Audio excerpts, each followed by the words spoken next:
I was horrified to see that once people around me fell asleep, white foam started forming at their mouths. I immediately called for a nurse. She turned back and saw that the head nurse, who had fallen asleep, had already stopped breathing. That was when we realized anyone who fell asleep tonight would die. I rushed straight to my girlfriend's place. She said she had been suffering from severe insomnia and could not fall asleep at all. She had just taken sleeping pills and would drift off soon. The moment I heard that, I dragged her into the bathroom and forced her to throw up everything in her stomach. Luckily, the pills had not been digested yet. After that, we told her everything. To stay awake, we returned to the hospital and took stimulants. Suddenly, screams came from one of the wards. We discovered an elderly woman who was not affected by the virus. It turned out her whole body was in pain, making sleep impossible. This kind of forced wakefulness was even more painful than death. After learning what had happened in the town, she chose to take painkillers and fall asleep, allowing the nurses to analyze the cause of the virus. This might save all of us.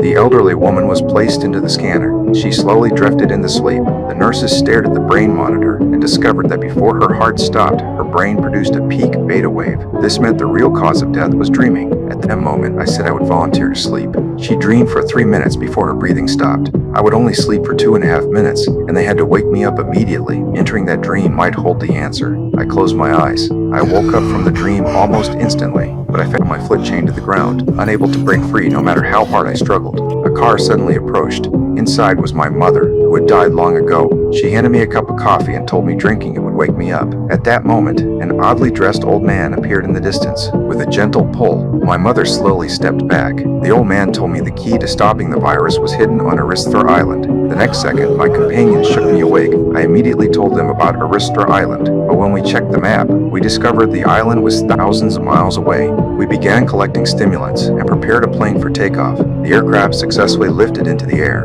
Everyone fought desperately against sleep. Suddenly, my girlfriend collapsed. I completely panicked and ordered the nurse to bring adrenaline. No matter how much medication we used, she never woke up. Even so, we still had to stay awake. My companion's vision began to blur. He used every possible method to stimulate himself and barely managed to fly the final stretch. At last, we reached Aristra Island, but my companion instantly tensed up. There was no runway on the island. We could only make an emergency landing on the sea. The plane shook violently and plunged straight into the water. Fortunately, it did not explode. We made it safely to shore. We began searching for the old man from my dream. As we ventured deeper into the island, we discovered people were actually living there. A man claimed to be the island's owner. He said this place was safe, protected by something special, and immune to the sleep virus. But after we finally allowed ourselves to rest, the virus entered its second stage. Everyone who had fallen asleep woke up again, no longer in control of their own bodies, including my girlfriend who had fallen asleep on the plane. She was now walking step by step toward the island.